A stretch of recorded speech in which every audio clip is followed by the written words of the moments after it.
మీరు ప్రేమించి మీరు మాకు ఇచ్చినటువంటి అవకాశం అంతటిని బట్టి మీకు మీ సన్నిధి మాతో ఉంచి మా అందరితో ఉంచి మీ నామానికి మాత్రమే మహిమ తెచ్చుకోండి.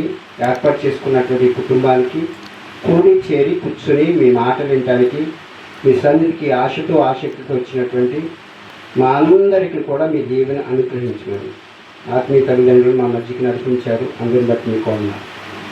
నేను ఇప్పుడు పాడినటువంటి పాటలు మా ధైర్యం నీవే కనుక ప్రభా, నేను మా ముందు ఎన్నో శోధనలు ఇబ్బందులు ఇరుకులు ఎన్నో ఉన్నప్పటికీ కూడా మీ వైపు మాత్రమే చూడటానికి ప్రతి ఒక్కరికి దయచేయండి. అటు కృప మా అందరికీ అనుగ్రహించమని యేసు నామమున అడిగి వేడుకుంటున్నాను తండ్రి, ఆమేన్. మంచిదండి. మరి దేవుని పరిశుద్ధ గ్రంథంలో నుండి శోధన అనేటువంటిది వచ్చినప్పుడు చాలా మందిగా మనందరం కూడా కృంగేవారిగా ఉంటాం.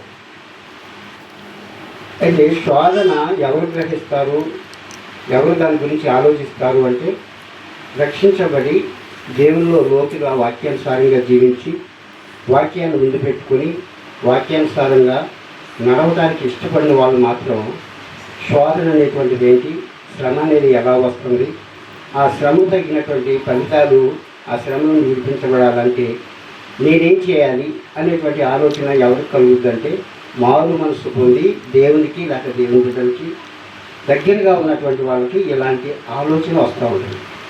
అది దేవుని ఎరగక లేక ఎరిగిన నామకార్థమైనటువంటి స్థితిలో ఉన్నా లేక ఎరగక వారికి వచ్చినటువంటి సమస్య కావచ్చు, శోధన కావచ్చు, ఎలా తీసుకుంటారంటే టేక్ ఇట్ ఈజీ అలా అన్నట్టు, అంటే అంతగా పట్టించుకోరు.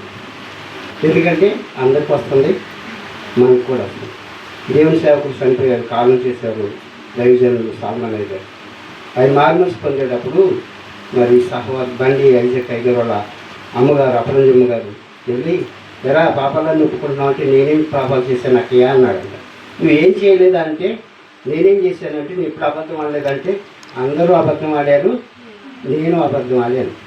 నువ్వు ఎప్పుడు దొంగతనం చేయలేదు, అందరూ దొంగతనం చేశారు, నేను ఎవరితో పోల్చుకుంటున్నాడు? లోకంలో ఉన్నటువంటి వ్యక్తులు ఎలా ఉన్నారంటే లోకంలో ఉన్నటువంటి వ్యక్తులను చూసి వాళ్ళు అలాగే ఉన్నారు, నేను ఇలాగ ఉన్నా, వాళ్ళు అలా చేస్తున్నారు, నేను కూడా అలాగే చేస్తున్నాను. అంటే అలా చేయకోకుండా ఉండటానికి ఉండేటువంటి విధానం ఎక్కడ దొరుకుతుందంటే దేవుని దగ్గర మాత్రమే దొరుకుతుంది.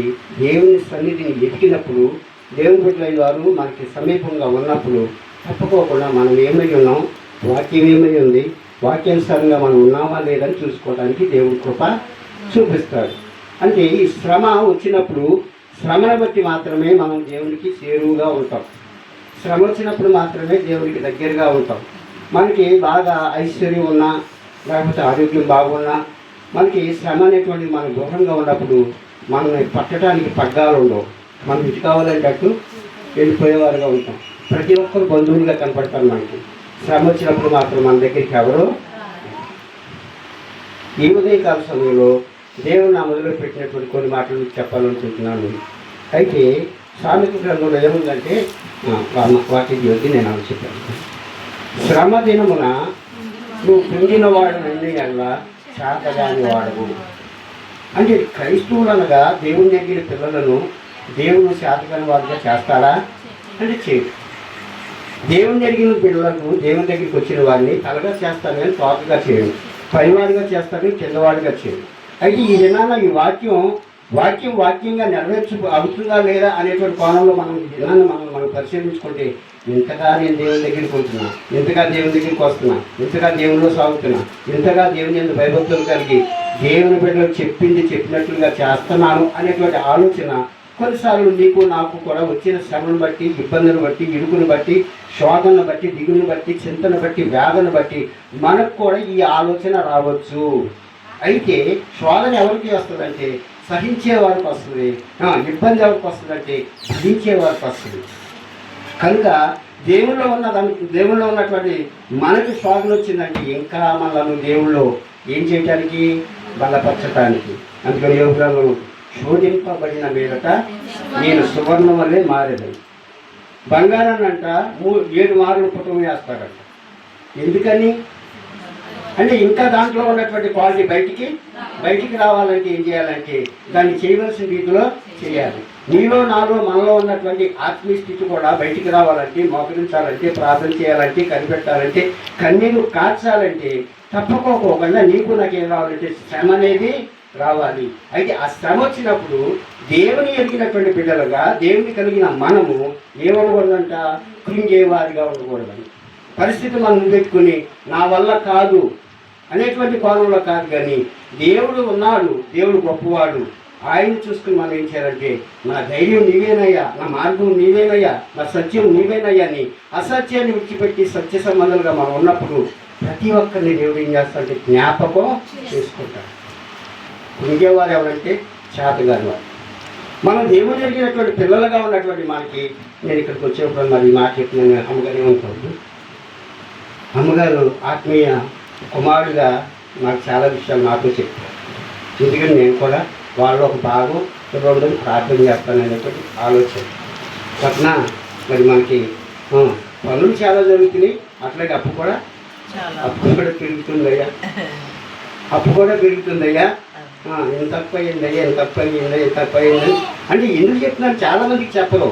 నేను కూడా వాళ్ళ పిల్లవాళ్ళు కనుక నాకు బాధ ఉందనేటువంటి భావంతో ఏం చేస్తామంటే కొన్నిసార్లు అమ్మగారు వాళ్ళకి ఇట్లా ఉందని నేను ఇతరులకి చెప్పనా కాదు, వాళ్ళ భావంలో నాకు కూడా భారం ఉంది కనుక పాలువాడిగా ఉన్నాను కనుక నేనేం చేయాలి, ప్రార్థన. ఇప్పుడు అమ్మగారి విషయంలో దగ్గరికి వచ్చేటప్పటికి అంటున్నా కానీ అమ్మగారు అంటే అమ్మో అంటున్నాను నేను. అయితే అమ్మగారికి ఎట్లుంది, ధైర్యంగానే ఉన్నారు. అంటే అమ్మగారు ధైర్యం అవ్వాలంటే వచ్చినటువంటి శ్రమను బట్టి అమ్మగారు కుంగిపోతే పరిచర్య అంతా ఏమైపోద్ది, మనమంతా ఏమైపోతాం. కానీ కొంగట్లేదు, రెండోది అదేమి పడట్లేదు, భయపడట్లేదు, దేవుని వైపు మాత్రమే చూస్తున్నారు. శ్రమ వచ్చినప్పుడంట కొంగటం కాదు కానీ దేవుని వైపు చూడాలి. ఈ దినం తోడు మాటలో మీకు ఇద్దరు వ్యక్తులను జ్ఞాపకం చేస్తాం. రూతు గ్రంథం 1వ అధ్యాయం. ఈ రూతు గ్రంథం 4 అధ్యాయాలు మాత్రమే ఉంటాయి, చిన్న అధ్యాయాలు. 1వ అధ్యాయం 1వ వచనం నుండి చూస్తే అక్కడ ఒక కుటుంబం కనపడింది. చదువు ఒకసారి. న్యాయాధిపతులు ఏలుగు దినమందు దేశంలో కరువు కలగగా యోదా బెత్లెహేములో నుండి ఒక మనుషుడు తన భార్యను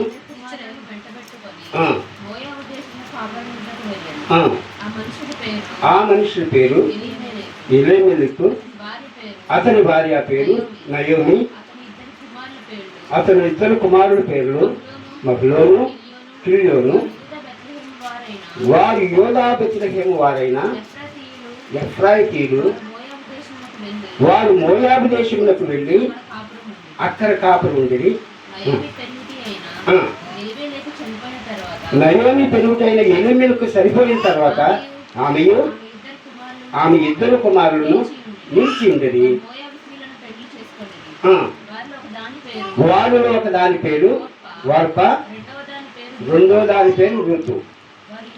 వారు ఇంచుమించు 10 సంవత్సరాలు అక్కడ నివసించిన తర్వాత మహ్లోను, కిల్యోనను ఇద్దరు సరిపోయి చాలండి. చూడండి ప్రభుత్వం పిల్లలు, ఇక్కడ ఒక కుటుంబం కనపడుతుంది మనకి. ఆ యజమానుడుగా ఉన్నటువంటి తను దేవుని యందు భయభక్తులు కలిగి, ఇందాక అమ్మాయి చదివినటువంటి ఆ భాగంలో చూస్తే వారు యోదా బెత్లెహేము అయినటువంటి ప్రాంతం వారు. యోదా బెత్లెహేము అనగా రొట్టెల ఇల్లు.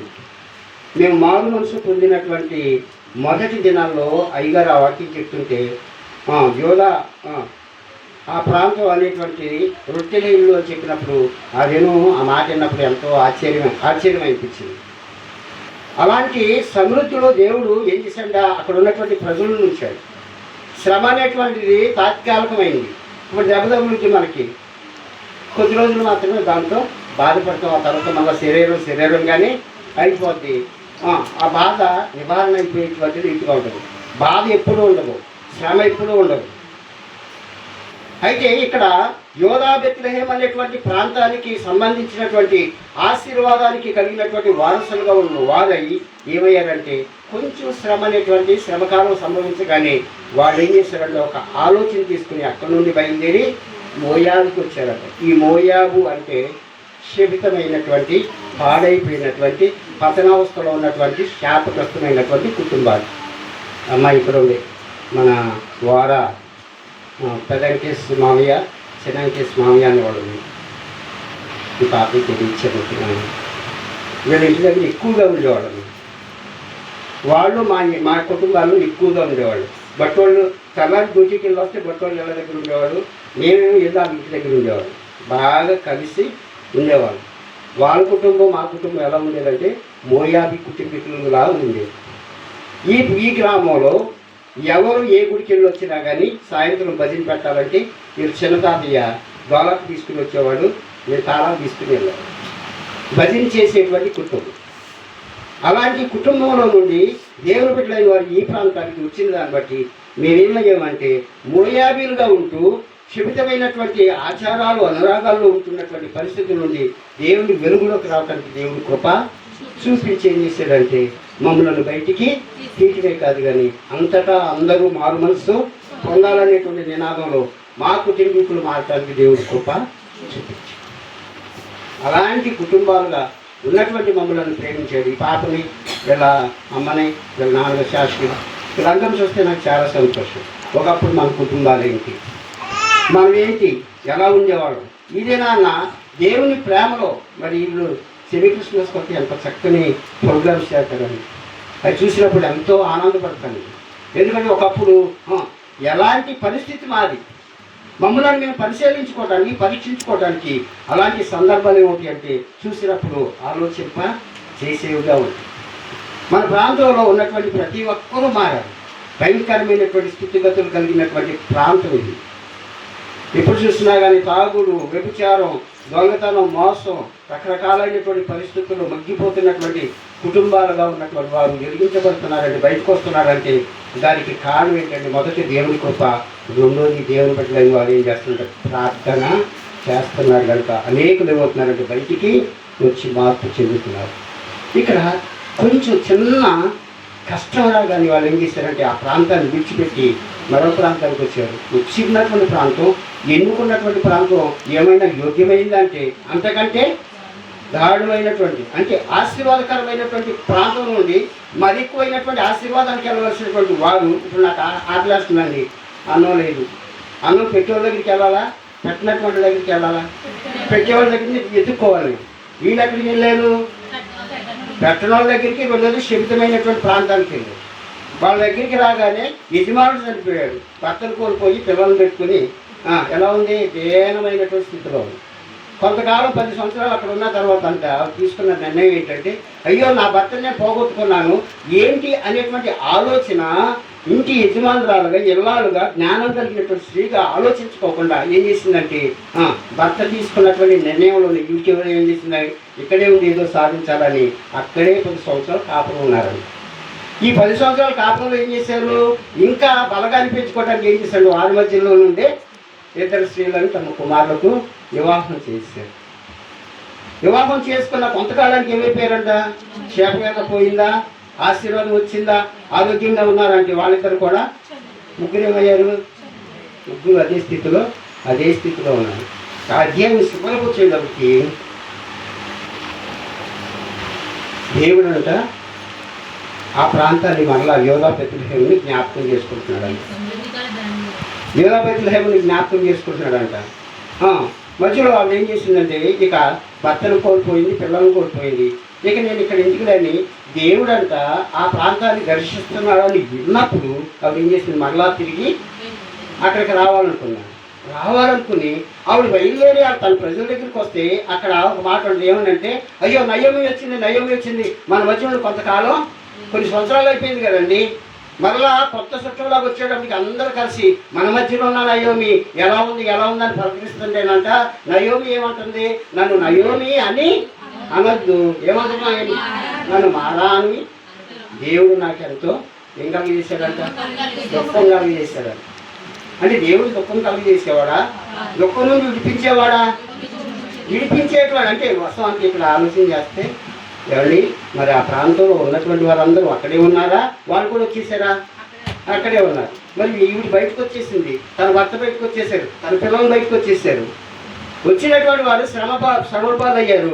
అక్కడే ఉన్న వారు ఎలా ఉన్నారంటే కొంచెం శ్రమ అయినప్పటికీ కూడా ఏం చేశారంటే మరలా సముద్రంలోకి వచ్చినట్లుగా కనపడుతుంది. అయితే ఇక్కడ ఏం చేస్తుందంటే దేవుని మీదే నిందేసేటట్టు, దేవుని మీదే నిందేసి దేవుడు నన్ను మారానొద్దు, నన్ను నయోమి అనొద్దు, మారానుడి, ఎందుకంటే దేవుడు నాకు శ్రమ కలగజేశాడు అనేటువంటి మాటలు ఇక్కడ ఉపయోగిస్తుంది.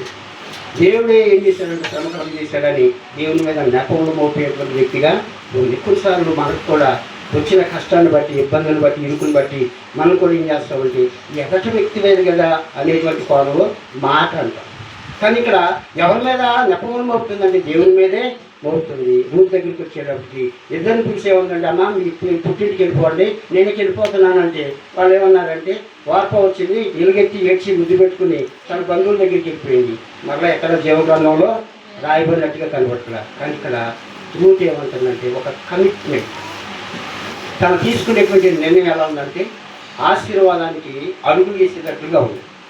అందుకని ఏమంటుంది, అత్తయ్య అలా అనొద్దు, నీ దేవుడే నా దేవుడు, నీ దేవులే నా దేవుడు, నీ ఉండు చోటనే నేను కూడా ఉంటాను, మరణం తప్ప నిన్ను నన్ను ఏదైనా వేరు చేసినట్లయితే దేవుడు నాకు ఎంతైనాను. ఎప్పుడంట అంటే నేను వేరైనప్పుడు, అప్పుడు మాత్రమే ఏదైనా నేను దేవుని మీద జ్ఞానం మోపుతానేమో, ఇలా అంటానేమో. కానీ దేవుడు, నువ్వు కలిగిన దేవుడు గొప్పవాడని ఏం చేసిందంటే ఒక తీర్మానానికి వచ్చినప్పుడు ఆవిడ ఏం చేసిందంటే తన మనసు దేవుని వైపు, తన మనసు నాతో కలిసి నడవడానికి అడుగులు వేసిందని తీర్మానించుకుని ఏం చేసిందంటే తన ప్రాంతానికి తీసుకొచ్చింది. అంటే అన్నిస్ట్రీగా ఉన్నటువంటి వ్యక్తి ఏం చేసిందంటే జ్ఞానం కలిగి దేవుని కలిగి ఉంది. దేవుని కలిగినటువంటి వ్యక్తి ఏం చేసిందంటే జ్ఞానాన్ని కోల్పోయి దేవుని విడిచిపెట్టి శాపాన్ని తెచ్చుకుంది. ఈ రెండింటిని బట్టి ఈడే నాన్న భక్తి చేస్తున్నా, నువ్వు లేక నేను. ఒకప్పుడు దేవుని ఎరగక శాపాలు తెచ్చుకున్నామేమో, పాపంలో ఉన్నామేమో, మనం జీవించవలసిన దిక్కులు జీవించి సమాజానికి, మన కుటుంబానికి నష్టం చేసుకున్న వాళ్ళలో ఉన్నామేమో. కానీ దేవుని దగ్గరికి వచ్చిన తర్వాత నీ అడుగు, నా అడుగు, మన అడుగు ఎలా ఉంది, ఎలా ఉంటున్నాం ఒక్కసారి మనల్ని మనం పరిశీలన చేసుకున్నాం. దేవుని కుటుంబాన్ని దీవించి ఆశీర్వాదించును గాక.